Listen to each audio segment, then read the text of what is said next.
just the society and the culture of football is what it is. And I live in Texas. So high school football in Texas is about as if you watch movies on it, that's exactly how it is. That's what I'll say. That's exactly how it is. Varsity Blues fan. Big Varsity Blues fan. That's exactly how it is. And I think it becomes from their commissioner. Their commissioner is just out of touch. You know, he's not my favorite. I just call him Raj. You know, it's hard for me to call him Mr. Goodell. But he's like, well, you know, here's what we're going to do. Yeah. We're going to have players read poems before games.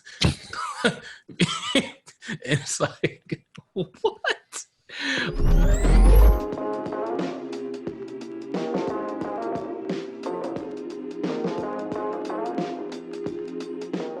Ahoy, hoy! Welcome to Head Games, the science and psychology of sports. I'm Dr. Brett Levine, joined as always by Dr. Ben Rosenberg. Ben, how are you? I am the most rested I've been probably in a while. My toddler slept until 7 a.m. today. Just a game changer. How are you? Good. My in-laws have been taking care of my child, so I get to sleep until 9 or 10 every day. Dude, you're living the dream, bro. You're in Canada. No COVID up there. The weather's great. There's no fires. Got in-laws to take care of your kid. Yeah, life's good. I'm lucky. Living the dream. Definitely lucky. I wish we had a more cheerful topic to talk about on today's show, but it's important. It is relevant. It is related to sports. And I think it's in large part why we do this show is because we want psychology to have some sort of influence or impact or just really contribute to the conversation of what's going on. Our guest today is our good friend, TJ Void. I think he's a good source to lean in on this conversation. He certainly has a few things that he'd like to say about it.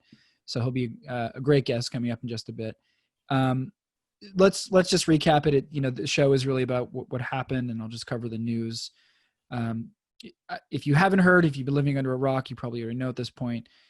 Jacob Blake, a resident of Kenosha, Wisconsin, was shot while getting into his car. The police were called, and there's now information coming about his past, about reasonings and either justifications or not for shooting him 7 times while trying to get into his vehicle. Bottom line is, here we have another unarmed black man who is shot. From that, we've seen protests throughout the country. I believe almost 3 months, 3 months to the day, almost. Yeah, almost. George Floyd was back in like late May, and Jacob Blake was late August. At any rate, the corresponding response from professional sports was a boycott or a protest. It was the NBA, it was WNBA, it was NHL, it was Major League Baseball, and it was Major League Soccer, all of which were protesting.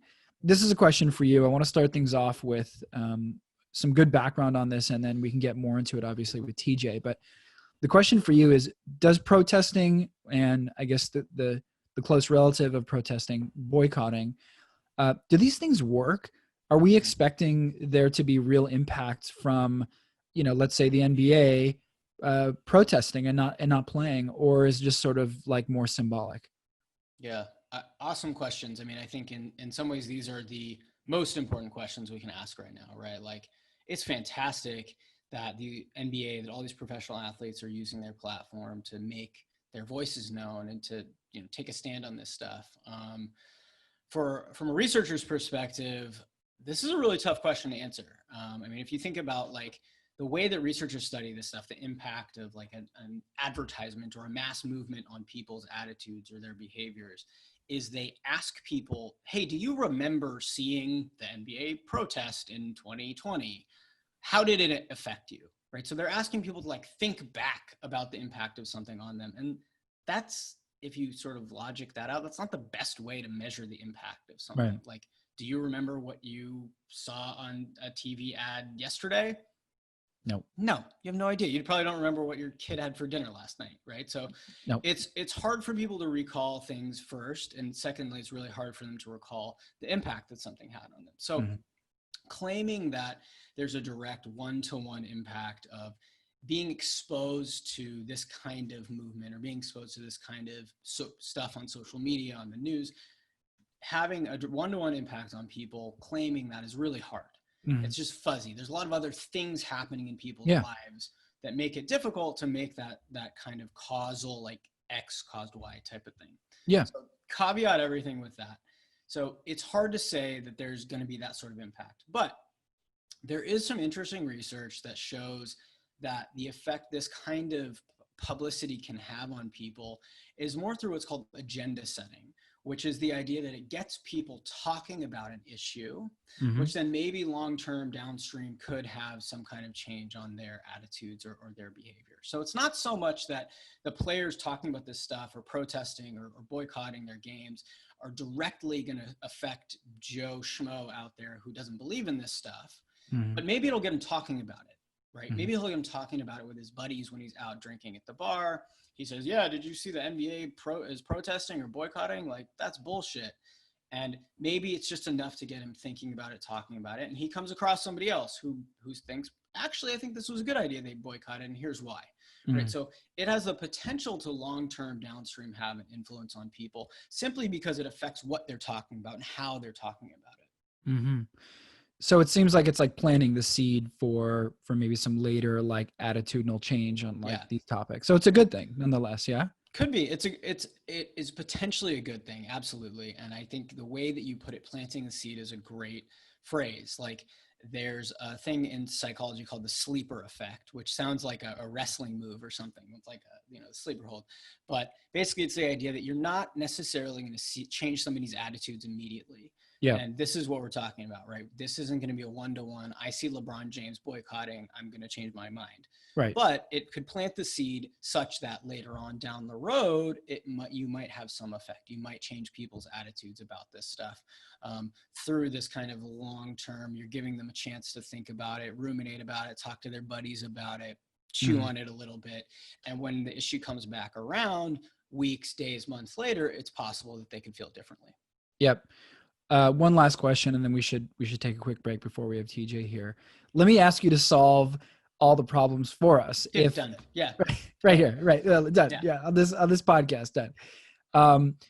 Is there a better way to measure these things? Because instead of asking somebody like, hey, do you remember that ad you saw yesterday? Or do you recall when, seeing those protests, from NHL, did it really change your mind? I mean, is there something that's more like time sensitive? Like, what if we talk to people now about this because it's going on right now?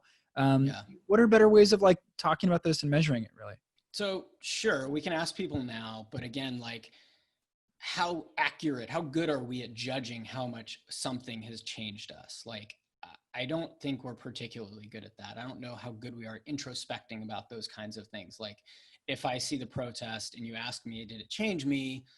Maybe I can accurately judge that. Maybe I can't. But the other thing is, you may not, like we were just talking about, expect any change right away. We might not be expecting any influence on people right now. It might have to come weeks, months down the line. Right. So we're really talking about a balance here between internal and external validity, which is what we talk about in research. So internal validity is like, how much can I claim that X caused Y? How much can I claim that seeing this protest caused somebody to change their attitude? And external validity has to do with how realistic that thing is. Like, would we expect to see this in the real world, not like in our crazy, laboratories where we do studies? So the best way to study this stuff is in a lab. You show people an ad and then you measure their effects, or you show people a protest and you measure their attitudes or their behaviors, beliefs about it. And then maybe a few weeks or months later, you measure them again.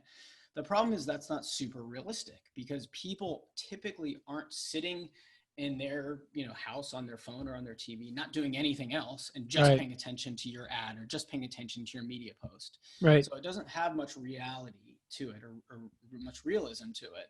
Right. It's passive. It's passive. Exactly. So it's just really hard. I mean, to answer your question, it's really hard to do this. There's no perfect way.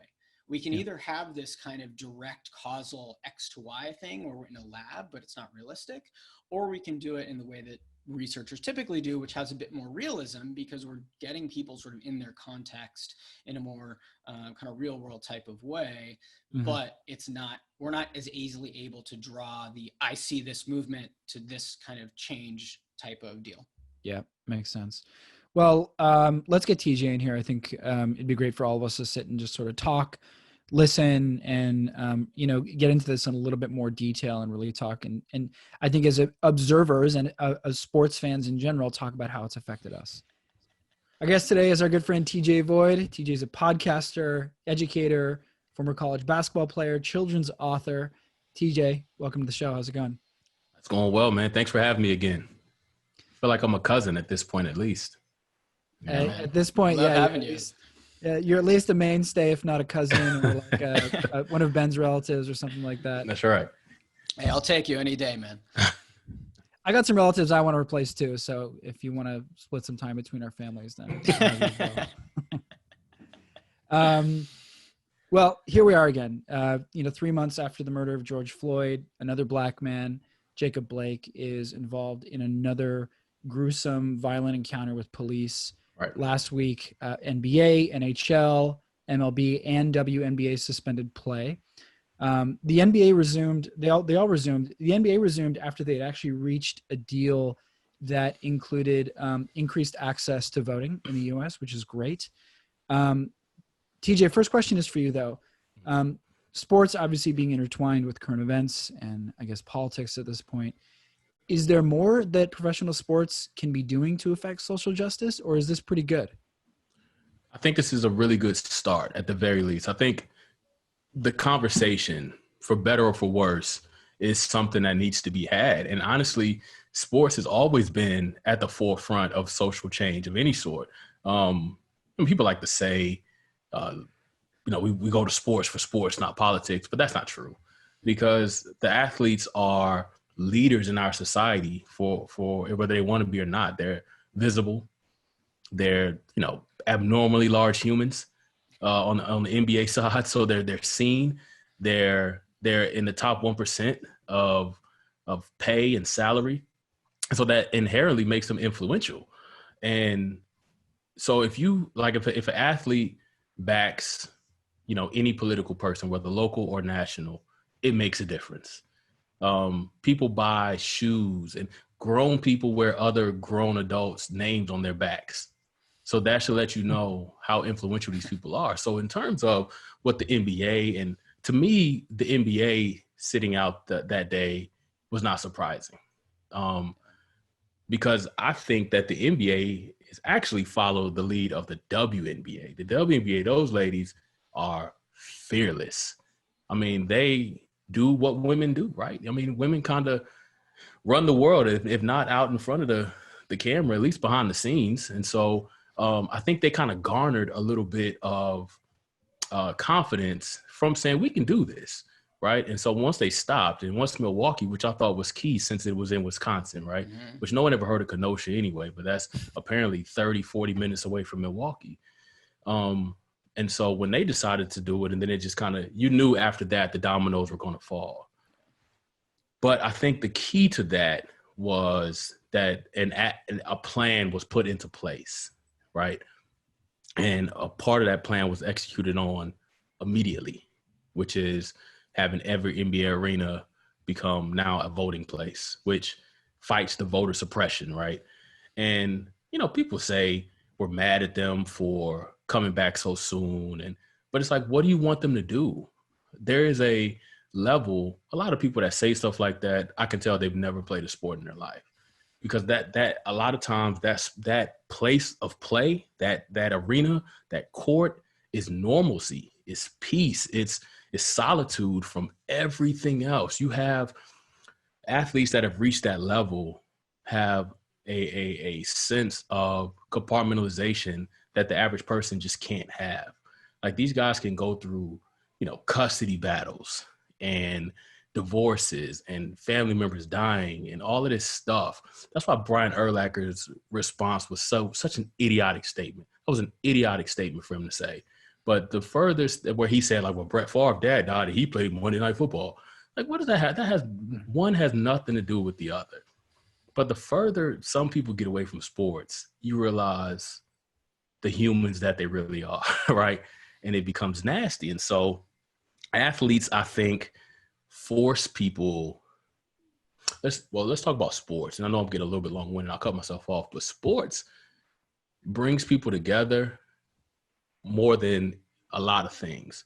And so athletes inherently have this camaraderie with each other that you can't even really, specifically basketball, because it's such a small amount of people, where you don't really have time to be racist because I need you to make a jump shot. We can worry about this stuff later.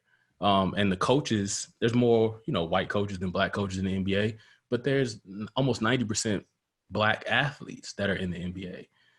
And so I think it gives the white guys that play in the NBA a peek into a world that the average person can just simply ignore. And so outside of being an athlete, these guys are black men that were black boys at one point. And so they have life experiences because, quite a bit of them come from situations and lifestyles that haven't been favorable. Yeah. And they say it's said that, well, pull yourself up by your bootstraps. Okay, well, they did it.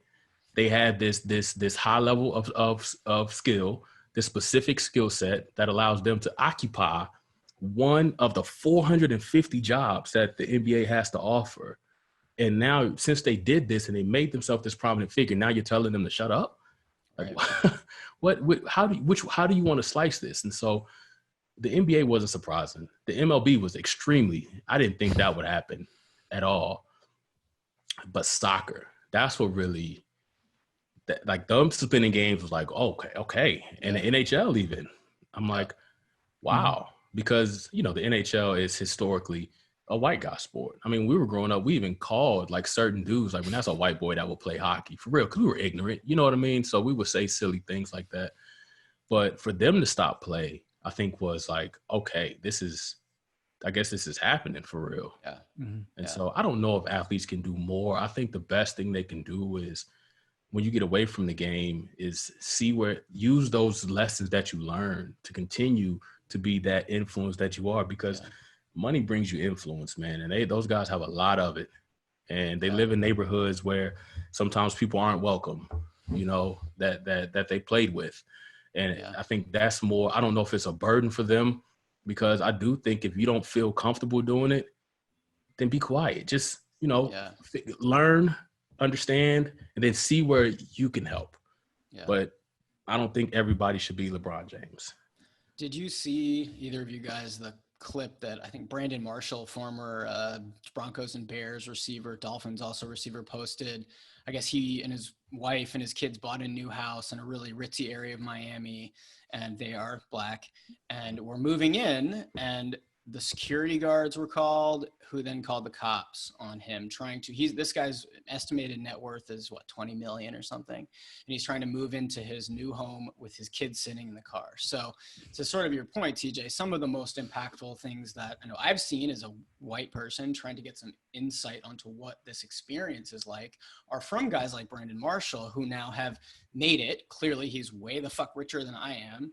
And he's still receiving this kind of treatment simply because of the way he looks and the neighborhood that he has now wanted his family to be able to live in. And so to your point, I think that is one way, like you said, after guys leave their sport, that they can continue to influence, right? It's just share experiences like that. Like I saw that on Twitter, and I was just like, unfortunately not surprised because this continues to happen, but still shocked in a way, right? Yeah, no, it is shocking. And it's just, I mean, and you read, like I was sharing with you guys off camera, like I have a bad habit of clicking on things that have way too many comments to where I know it's going to go down just a terrible road. And there's just this interactions that happen, and they're recorded, and the goalpost just continues to be moved, right? And so they say, okay, well, Jacob Blake should have just complied. Cool. So then they showed a video of a white guy who's yelling at the cop and getting into his car. That. Yeah. Well, show me where he put his hands on the cop. Yeah. Okay. So what is it? Is it don't touch him, or is it just comply? Cool. Yeah. Okay. So then the guy, Kyle, whatever, I don't even want to justify him with a name, shoots these people, in some vigilante type deal, that it comes to find out that the cops were funneling people there. Fine. So then they say, okay, well, you're supposed to comply. Okay, well, the cops told him, don't come towards me with that weapon. Came towards him anyway. Fine. Okay, took off. They found him later. The other guy was supposedly had a weapon. You know, this guy has a weapon. He's carrying it.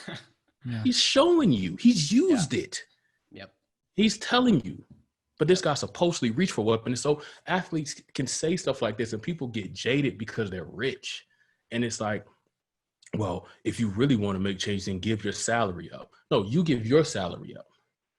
Because every athlete that I know of has some sort of charity, has some sort of person, even if they are just reaching back and taking care of family members that were formerly in impoverished situation, that is helping change generations. Yep. And so why is it my job now to sit back and tell them, hey, entertain me? And also, if you want to make change on my accord, the way I tell you to do it. Like, what kind of nasty just privilege is that supposed to?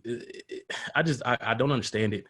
And like, again, if you think about the NBA in 1979, like, this is not that long ago. This is Magic Johnson. When he got drafted, the NBA was said to be too black.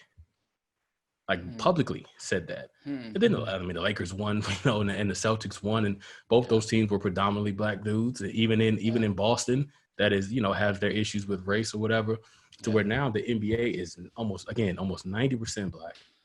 The highest grossing athletes in the NBA are black, and those guys feel like some of the top 10 spots on the Forbes athlete list. Yep. And so that in the fact that they want to do something, that they want to make a change, should be applauded.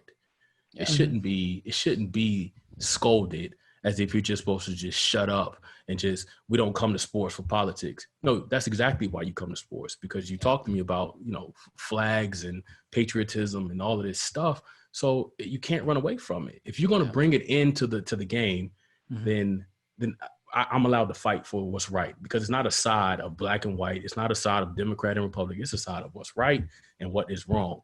And when you see black males get killed, murdered on camera, I internalize that as a black male. It doesn't matter what I do for a living, because if that was the case, then LeBron James would have never had the N-word spray painted on his house.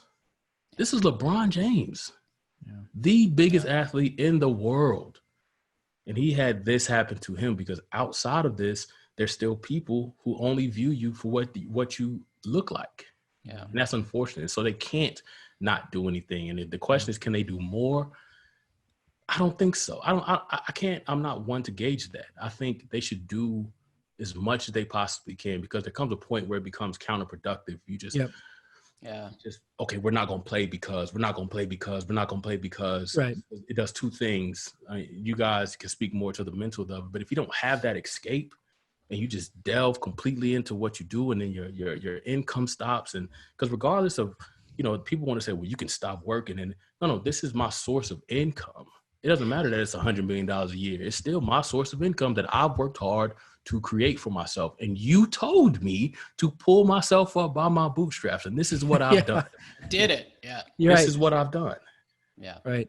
Well, I mean, I think the point we're making here is that professional athletes, whether they like it or not, are role models, are, physically large, high paid, cameras always on them. But do we have to then, is there a yin and a yang? Because, for every LeBron James who stands up for what's right, is there a Brian Urlacher? Is there sort of like a balance in all of this? And as we look forward into the future, like, we'll always have to be dealing with this. It's a microcosm of our society. Is there anything to be done about that? Or it's an open platform for people to speak, and the fireworks are just part of the residuals? I mean, to me, the most important piece is athletes speaking and using the platform, like TJ so beautifully expounded on, using the platform that they have to influence what people are thinking, and really more specifically how they're thinking about things and the topics that we're talking about, right? Like, there's a lot of research, of course, I'm going to go back to the literature, but there's a lot of research that shows, like, media doesn't necessarily impact our behaviors or beliefs, like on a 1-to-1 scale. Like, I don't see LeBron say something and suddenly change my mind. It's not that simple. I wish it was, but it's not that simple. But it does work such that the way things and the topics and the way people are talking about them, particularly big popular figures are talking about them, they set the agenda for what everybody else in society is talking about. So athletes continually hammering about this stuff, saying this is a human rights issue, particularly, as TJ said, the fact that the NBA is made up of 90% black athletes that 74%. 74, 90. Yeah. 3/4 pulled themselves up by their bootstraps, which is what America is telling people to do. They have done that. They're here. They have made it. And using that platform to talk about these issues is, I think, in some ways the most important, because it's going to make other people talk about them. It's going to make other people see these issues as important and continue to talk about them, which hopefully downstream, long term will help to affect some more direct change. And I don't think that one side can tell the other side not to say anything, even if it's just ignorance. Okay. If you say it, let's talk about it. Right. And let's have a constructive conversation that block out the noise. Johnny from around the block typing on his computer that has, a cartoon for his Abby on his Twitter doesn't mean anything, right? What's meaningful is the conversations that we can have with each other, that you could say something, that Brian Urlacher can say something like that, and then have those prominent athletes that are of the same stature to say, no, this is wrong. Right. This is wrong what you're saying. Here's why it's wrong. A, B, C, D, right? Right. And so I'm one that advocates for say what you feel, and then we can talk about it, right? I would much rather the people who do things covertly are the ones that are probably most destructive than the ones who just say whatever you got to say, and I can deal with that, because I know what I'm dealing with, as opposed to the systematic things that people claim don't exist, despite, overwhelming evidence that these things, because it's multi-layered, right? And so truthfully, again, of the 74% of black guys that are in the NBA, there's quite a few of them, even LeBron James, that are experts in, the entirety of being black in America, where you have to fight through every single wrong of the existence of, you have to fight to get here, then you got to fight to get there, then you got to fight. And so we actually learn, believe it or not, black people and brown people learn the inner workings of America more than a lot of other people would have to, because we have to know how to navigate this treacherous society, right? And how to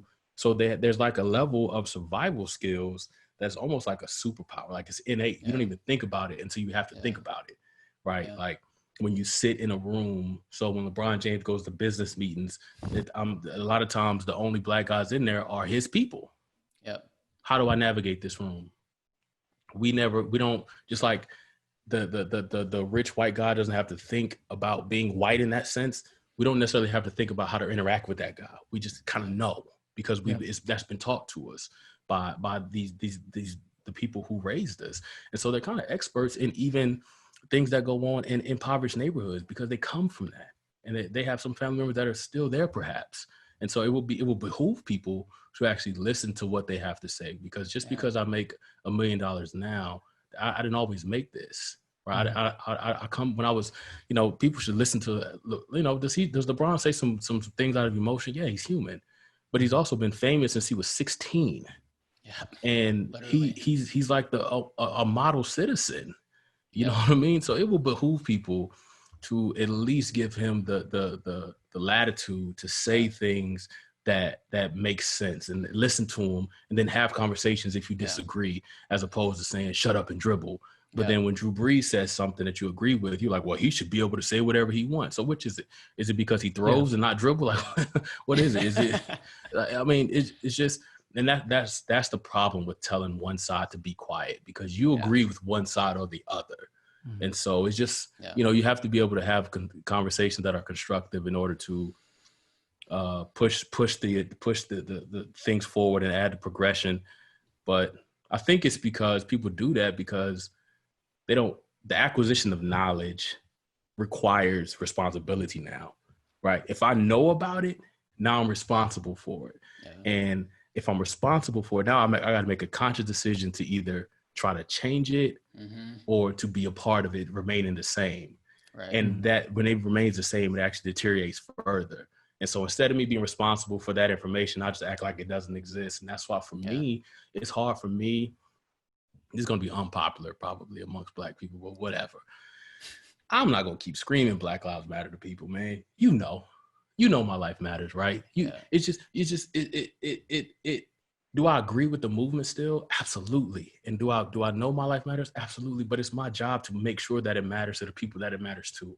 I can't continue to try to push on people that are just going to see me as an excuse now, that are just going to find another reason. Well, he should have done this. Well, and just reduce my life to this list of things that I could have done better to make sure that my life remains my life. I'm not going to do that. And so, my life matters. You're choosing now to act like it matters a little bit less by saying, okay, well, this life matters too. Well, this, fine. Yes, I agree. Okay. Oh, with this, well, Americans weren't the only ones that have slaves. Okay, well, that country was wrong too. well, doesn't make it right. Well, the white people get killed by cops too. Okay, well, that's wrong too. So no one is. It's all no. So I'm not. I can't keep trying to convince you that I matter to you, because if I don't matter to you, that's fine. We can just go our separate ways, and I'm gonna still make my life meaningful in some way, some form, some fashion. Yeah. But at the same time, you have the right to say all lives matter. I have the right to tell you why that could be possibly destructive. Yeah. But I also need to have the emotional intelligence to hear your side, agree or disagree, right? I can hear your side, and then we can have it. Once the conversation becomes, a back and forth, that's when I personally just exit anyway. Yeah. But to Ben's point earlier, it's not as if like when LeBron James stands up and says, this is how I feel about something, that they can shift that attitude. Right. But if I'm reading this correctly, and Ben, tell me if this is right or wrong, but the idea is that it's a small effect, but like the more and more this happens, the more and more effect we see. The more the NBA steps up and says this isn't right, the better effect. The more the WNBA and the NHL and baseball and athletes in general step up, it makes an effort, right? It does make a larger change over time. So, it's your choice, obviously, to say if you decide whether to say Black Lives Matter or not. But with the idea of, if you keep saying it, right? The fact that we do have to say it, number one, is a problem. But the fact that if we keep saying it over time, collectively, our voices can make some sort of change. Do you believe that, like, even though it's, you're a small drop in a waterfall, that like you're at least a part of a waterfall that can make some sort of change? I do believe that. And I mean, you saying that even makes me rethink. Like, I'm by no means am I saying I'm right. I'm probably a little bit too, I'm not gonna apologize for my level of passion for it, but it's just there is a bit of emotion that probably stops some of my rationality at times. And so, I mean, you saying that, Brett, actually makes me go back and say, okay, let me reel this in and really think about, am I, participating in the deterioration of our voices if I choose not to say anything? So yeah, I do believe that. To answer your question, yeah, I do. Yeah. I think a lot of this points at the distinction that is now kind of becoming commonplace between being like against racism and being actively anti-racist too, right? And like, this is actually a term, like I have done some of this work in the past. This is a term that I wasn't even familiar with until relatively recently, to be anti-racist. But I think it gets to the essence of what we're talking about, that these small conversations are ways for people to be anti-racist. Having conversations, whether they originate in sports or other places, can make an impact on people. I mentioned to you guys off air that I was having a text conversation about some of this stuff before we came on with a bunch of guys that I play basketball with. And there's a number on their chain that I don't know this guy, but he started saying some things that I didn't agree with. And I had a reaction kind of like what you're talking about, TJ. Like, I got kind of heated, but I was able to sort of pull back and say some things that were more based in the research that I know about prejudice and about the systemic prejudice against Black folk in this country. And it ended with the guy saying, basically, let's agree to disagree, which is not the outcome I was hoping for, obviously, because I think that's code for like, I still believe what I believe. You can still believe what you believe. I'm not going to learn. Somebody else stepped in and said some other stuff. And I texted this guy on the side, and I was like, that was horrible. Thank you for standing up for me. And he was like, look, man, like, we have to continue to do this work. It's fucking hard, but we have to continue to do this work. And even if he learned a little something from that conversation we had today, even if he learned one thing, like, that could make a difference, right? He could go out and educate some of his friends that have similar perspectives to him, right? So to your point, like, it can take place on this sort of one-to-one, person-to-person basis, right? If he is now convinced, and he wasn't before, that Black Lives Matter, which, yeah, obviously we should assume that is true. If he was now convinced of that, maybe he's going to go talk to somebody else about it in the long run. And that's how things spread, right? Because, I mean, if you listen to some of the misinformation, a lot of it sounds the same. And it's just a matter of who wants to believe it. But that's kind of the detriment that misinformation can cause, because that's almost worse than no information. Is like, if you hear the wrong thing and you spread the wrong thing, that could be catastrophic. Yeah. And so I think it's just, I think people also got to realize athletes, yes, they play basketball and they play football and they play baseball, but they have other interests. And some of these people are highly intelligent human beings. Yeah. It's just so they have, things to say. And I think, having these roundtables like back in the day, the old sports reporter show or things like that, I thought those were important, to hear to hear what people go through, to hear how they got to where they got, to hear what they think, to hear what they say. And it's not, they're not obviously the only voice that needs to be heard, but they are a resounding voice. Absolutely. That I think won't go away anytime soon, nor should it.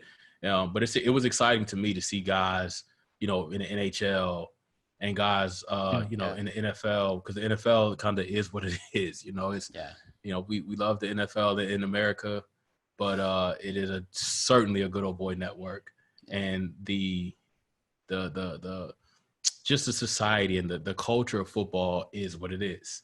And I live in Texas, so high school football in Texas is about as if you watch movies on it, that's exactly how it is. That's what I'll say. That's exactly how big it is. Varsity Blues fan. Big Varsity Blues fan. That's exactly how it is. And so it's important that we start getting guys that, because those guys are almost, and I think it becomes from their commissioner. Their commissioner is just out of touch. He's not my favorite. I just call him Raj. It's hard for me to call him Mr. Goodell. But he was like, well, here's what we're going to do. Yeah. We're going to have players read poems before games. It's like, what? Or tell their personal stories about being Black in America. And no one holds his feet to the fire ever. No. Like, no, Goodell, no. This is wrong what you're saying. Like, and so you still got Jerry Jones, who's saying that he's trying to make rules for his players to stand through the anthem. And it's like, just let it go. It's not even worth what are you trying to prove at this point? Yeah. But a lot of times those guys are taught to either you play or we'll get somebody to replace you. Yeah. Period. Yeah. You do what we say or we'll get somebody to replace you. And that's not healthy. That's not healthy even to the sport. I think if the sport lended itself more to being more pliable in these conversations, then it will probably raise the popularity. Yeah. And you get fans who, just because they said the players are going to read a poem, there were people replying like, well, goodbye, NFL. You won't see me in my season tickets anymore. Like, come on, poem? You are a racist. You are, yes. Oh, is it Robert Frost? I am done. The worst. First of all, a poem, like, what are we doing, man? Dude. And I think that's the yin and the yang that we were talking about okay, let's have a true plan. Let's not just do stuff, because the performative things is what turns even the people on the right side off. Yes. So you're just gonna have Black guys reading poems? Like, come on, right? Man. It's just idiotic. It's hard to expect a lot from a league that doesn't really value human health all that much anyway, or really anyone's individual values. So it's maybe it makes sense that that's sort of where all this sort of started anyway with Colin Kaepernick. Wasn't there some sort of weird date where it was the same day? The protests occurred on the same day where Colin Kaepernick took a knee during the 4 years later. That's crazy. Well, I think too the point you're making, TJ, points to the importance of the kind of systemic support that the NBA has offered its players compared to your boy Raj. I shouldn't have called him your boy, Raj. He's not his boy. Definitely not your boy. Not my boy. Not my boy. Compared with Raj not really showing that kind of support for the players then. And he's like kind of in this performative way, as you said, trying to now, but it's so fucking transparent, right? Like we know that's not real. Whereas Adam Silver, among a bunch of coaches in the NBA as well, like Doc Rivers has given some really impassioned talks about his experience as a black man in America. I know Steve Kerr has said some really important things. Greg Popovich has been talking about this stuff for years. Like the NBA has had this sort of systemic support for its players talking about this stuff, as you mentioned before. And you can see the difference in how the leagues are approaching this, right? The NBA clearly has some kind of plan for how important these conversations are and where they're going to play out. And the NFL is out here kind of just floundering because it's the NFL and they just want to take everybody's money and think they're going to have fans in the stadiums and all this crazy shit. Let me ask y'all a question. Do you think that the NBA is progressive in this manner? Because whenever David Stern came, he kind of switched the marketing plan to we're going to market players. And one of those first players, was Michael Jordan. Okay, let's put Michael Jordan out there. Let's put NBA players in the Olympics. Do y'all think that a lot of the progression in their social stances come because of they put their athletes first, and those athletes happen to be black men? As opposed to the NFL, that they it's more of a team game, the football, and a lot of the guys just inherently, by proxy, the leaders or the guys that are pushed out are quarterbacks. So that's a great question. We actually were talking about this, and there's this, I guess, like way of thinking about psychology in that there's the individual level and then there's the group level, and there's sort of like streams of theories or constructs or ideas that come from either talking about an individual or talking about a group. And that's a great question. And I think it's worth, discussing. I'd have to give it some thought as to whether progress or whether these real effects come out of an individual taking a knee during a national anthem, or whether it is an entire team protesting or doing something like that.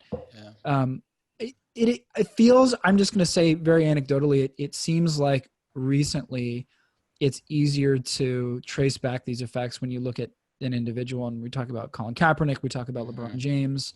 Maybe it's something about connecting it back to a person, which sort of really shows some effect. And off the top of my head, it's hard for me to think of a team embodying something and them sort of causing like a chain reaction of events. Ben, can you think of anything in terms of at least individual versus group that would help explain this? One thing that comes to my mind, and this is not based in the literature, this is somewhat anecdotal, but NBA players, you see them the whole time they're on the court. There's only 5 guys on the court at a time per team.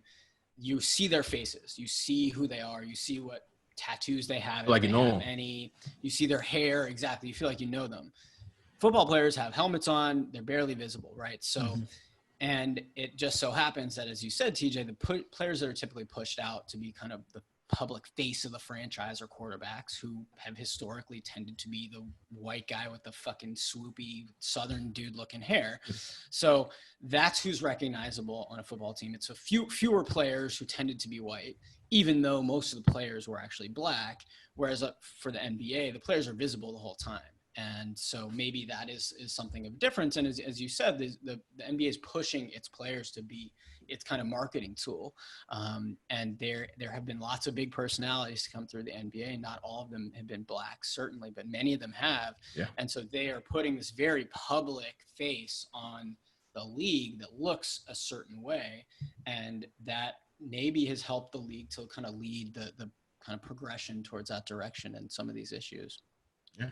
I mean, because you got guys like Bill Walton, who was, he was a disturber he was a disturbance, and he was doing protests on UCLA campus, when he was in college, and you can't miss him. He's 7-foot redhead, you know what I mean? And I love Bill Walton. His commentating is just, you don't even expect basketball. You just kind of listen to him trail off into something, who knows where.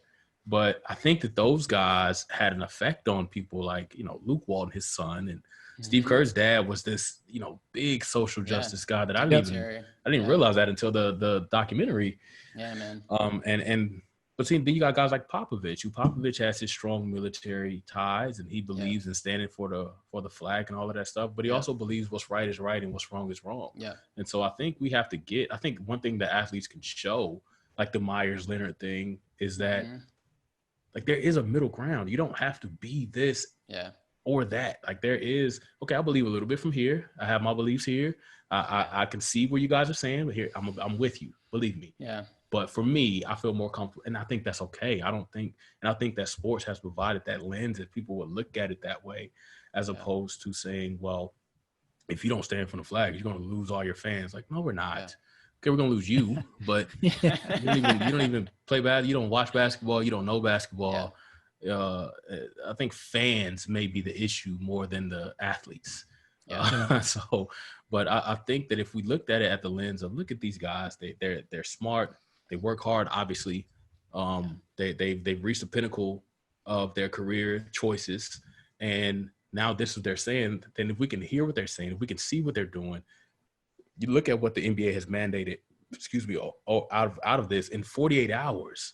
I mean, what did you expect them to come up with in 48 hours? Then that can be kind of a template for things to change, as opposed to us pushing against it so much. So to harken back to the initial question, can athletes do more? There's always things you can do more, because there's something else that's going to come up 2 months from now, unfortunately. Yeah. But I think that this was probably the strongest stance that I've ever seen in my lifetime.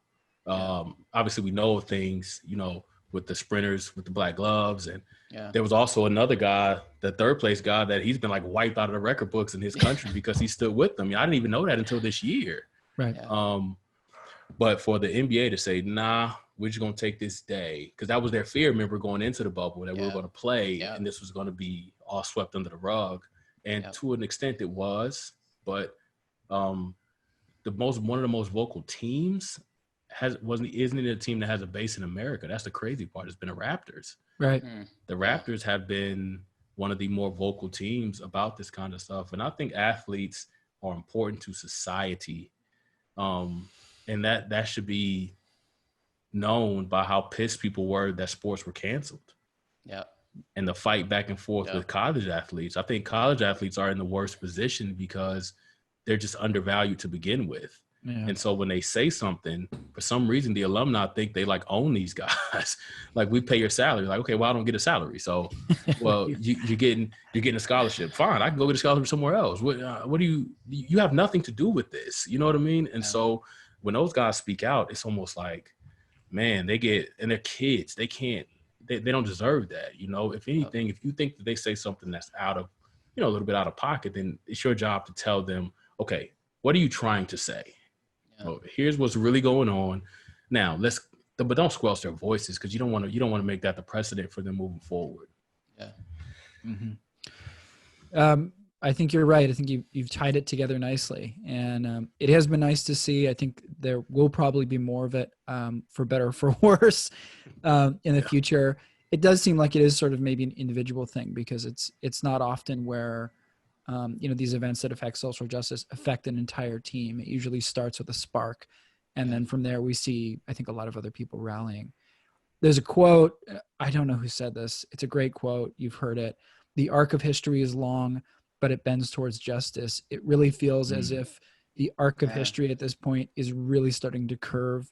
And it feels like it's for the better. I know that there's a lot going on, and it's really depressing to see, but it really feels like at least it's turning in the right direction. And it's sort of been this exorcism of pain and everything that's been going on, at least in the United States. So I'm trying to be optimistic about it, at least. Gotta be. I hope you're right, man. I hope you guys are right. I mean, I know, TJ, you mentioned the protests, got everybody deciding to take the games off. Like that made me feel emotional. And I mean, I think that was just a really meaningful moment, right? Like that, especially the playoffs, man. This is the playoffs. The guys have worked all season for this, and that's really putting your foot down and saying, listen to us. This is important.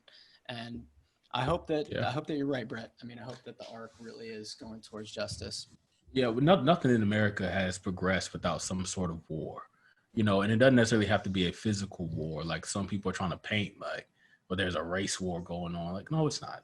If we were, you know, there was a quote in the Black Panther movie, you know, Chadwick Boseman passing away, where it basically hinted towards, I don't want to misquote it, so I won't say it exactly, but it hinted towards like there being like an illusion of division. But if you really looked at things, we're probably more alike than we are different. And I think if people would lean into like, okay, what do you want to happen? And understand that if someone's life is on the line, then this is not the time to say, well, 3 years ago he committed.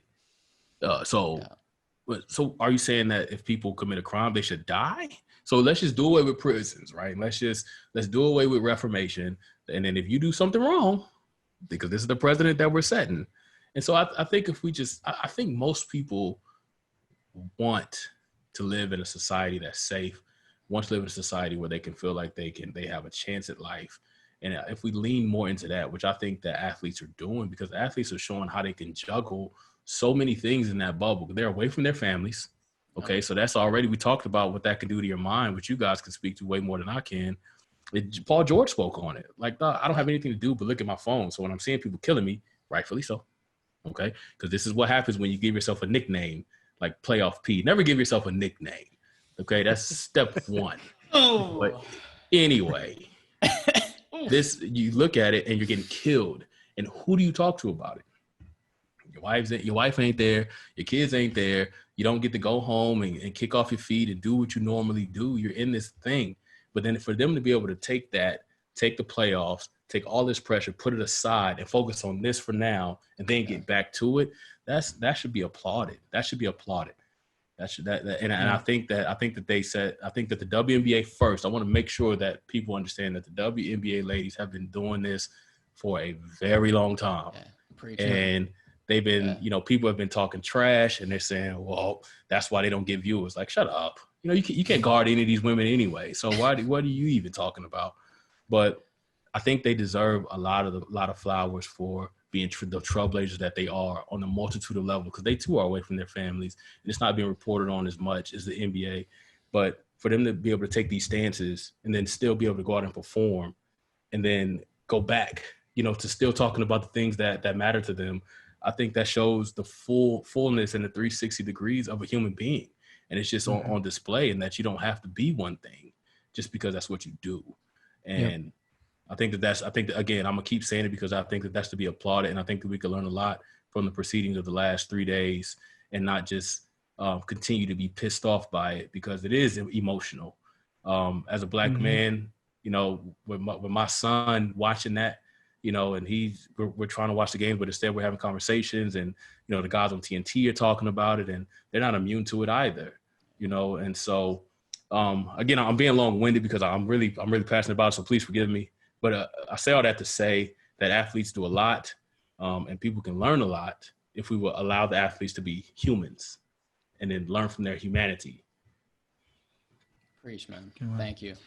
I'm not supposed to give anybody nicknames, but I'm really tempted to call you Cousin TJ at this point. See, but you gave it to me. Now, if I would have came in and said, hey, this is Cousin TJ Toms, it wouldn't have hit the same. You see what I'm saying? So when you say Playoff P, and the funny thing that they started calling him Pandemic P, and that made God. That was hilarious. All right, I think Paul George is great. Yeah. Not a Paul George fan. That's fair. That's fair. Cousin TJ, do you want to tell us about your podcast? I do. We have the 2% podcast. We're actually starting to record season 2. We have season 1, which went really well. We're starting to gain some traction. It's basically just me and one of my coworkers. It's called 2% Podcast. You can follow us at the 2% Podcast on Twitter and Instagram.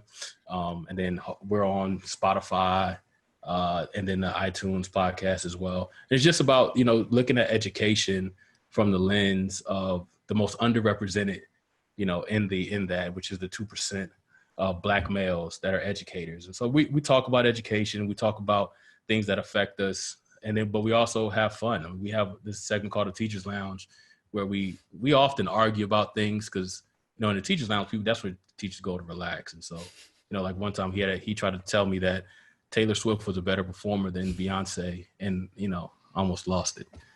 But what? You don't want to know. That's even Just an argument. Listen, go listen to it. You know, he undermines my Jay-Z love, which is another thing that Why? we almost throw hands about. But you know, I'm a music guy. What's he have against Jay? He's just younger. You know, my man Talib, I love him to death. You know, he's in his mid-20s. You know, so that. Did you play Reasonable Doubt for him? I got him to listen to it, and then he started to come to my side more. Okay. Don't get me started on the Jay-Z 101, man. You know, Ben, you and I could talk. You know, our rap. We talked about the rap list, which we need to talk about. We need to do that, man. That'd be funny. We should. Tyrone, but yes, thank you. That is, and then my second children's book is almost finished. Yep. So we are. It's at the Illustrator. We're doing some last bits, so it should be out before the end of the year. Great. So yeah.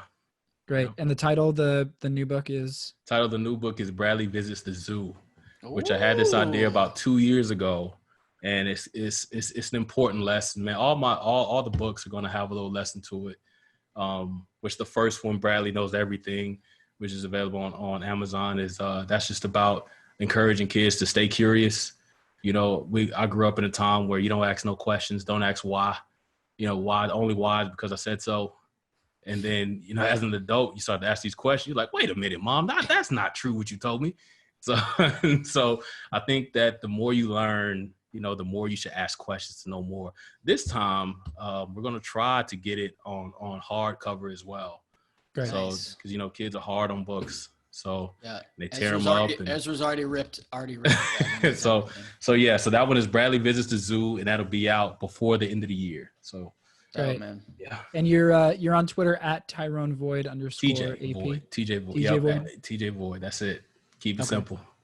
At TJ Void. You can find us on Twitter at HeadGamePsych. You can find me on Twitter at Dr. Brett Levine, and you can find that guy on Twitter at BD Rosenberg PhD. Thanks as always to Josh Baca, and Gladdy Ice for putting together today's show. Thanks for tuning in.